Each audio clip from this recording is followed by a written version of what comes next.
राधे राधे आप सभी को। आज मैं फिर से आप लोगों के सामने प्रस्तुत हूँ और बहुत ही शानदार मज़ेदार कहानी को लेकर आया हूँ। और ये कहानी अहंकार के ऊपर में है।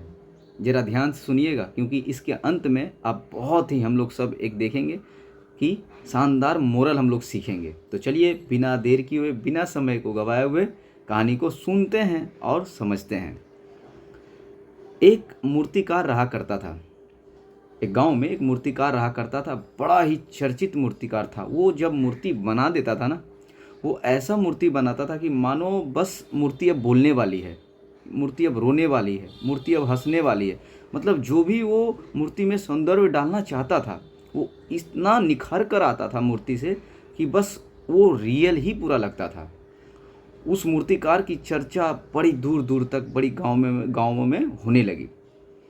अब हर इंसान कुछ भी खरीदना, कुछ भी मूर्ति बनवाना चाहता था, वो उसी से बनाता था, क्योंकि वो उससे बेहतर और कोई मूर्तिकार वहाँ पर नहीं था। अब ये देखकर उसने क्या किया, अपनी सभी मूर्तियों का दाम बढ़ा दिया। मूर्ति का दाम तो बढ़ाया और उसके मन में बड़ा अहंकार पैदा हो गया कि मेरे जैसा मूर्तिकार तो पूरा इस दुनिया में नहीं है, इस पृथ्वी पर ही नहीं हो सकता है। यानी मैं जो मूर्ति बना दूंगा उसकी तरह डुप्लीकेट बनाना किसी का बस में ही नहीं है। इतना अहंकार भर जाता है, इतना अहंकार भर जाता है कि बस आप पूछो मत, जो कि अभी देखा जाता है अक्सर लोगों में, है ना। तो होता यही है कि वो धीरे धीरे उसकी आयु बढ़ती जाती है, बुढ़ापे की तरफ बढ़ता है और वो बूढ़ा हो जाता है। जब वो बूढ़ा हो जाता है और उसकी मृत्यु की घड़ी जब सामने नज़दीक आ जाती है, तब यमराज आते हैं। अब यमराज आते हैं तो उसके पहले वो सोचता है कि क्यों नहीं मैं कुछ अपने ही जैसा इतना मूर्ति बनाऊं, ऐसा बनाऊं कि यमराज जब आए मुझे लेने के लिए, मेरे प्राण हरने के लिए, तो वो मुझे पहचान ना सके।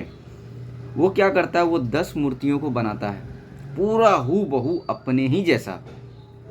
10 मूर्तियों को बनाता है अपने ही जैसा। मान लो कि आपको अगर बोल दिया जाए कि पहचानो, तो आप पहचान नहीं पाओगे, ऐसा मूर्ति बनाता है वो अपने ही जैसा।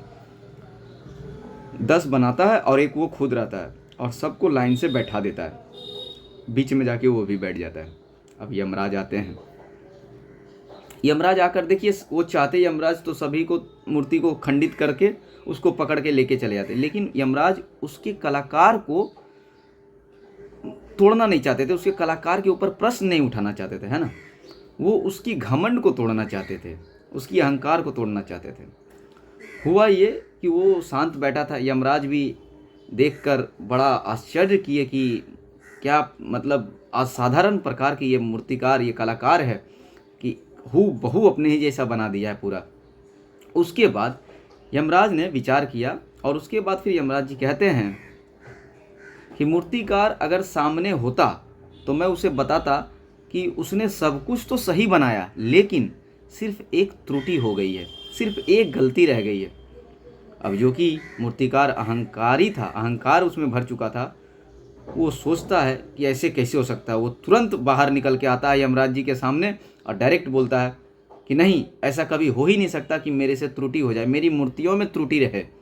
आप बताइए क्या त्रुटि हुई है। बस वो जैसे ही ये कहता है, यमराज जी तुरंत हाथ पकड़ लेते हैं और उसे अपने साथ यमलोक लेकर चले जाते हैं। यानी देखिए, कहानी छोटी है, लेकिन अब इससे अगर पूछा जाए कि हम लोग सीखते क्या हैं, तो देखिए सीखते यही है, मोरल यही है इस कहानी का कि अहंकार निराशा का कारण बनता है। हम लोगों को कभी भी अहंकार को अपने ऊपर हावी होने नहीं देना चाहिए। धन्यवाद। मैं उम्मीद करता हूँ कहानी आपको अच्छी लगी होगी। कहानी अगर अच्छी लगी तो कहानी को ज़रूर लाइक करिएगा, चैनल को सब्सक्राइब करिएगा। जब तक के लिए अच्छे रहिए, स्वस्थ रहिए। मिलते हैं फिर अगली बेहतरीन कहानी के साथ।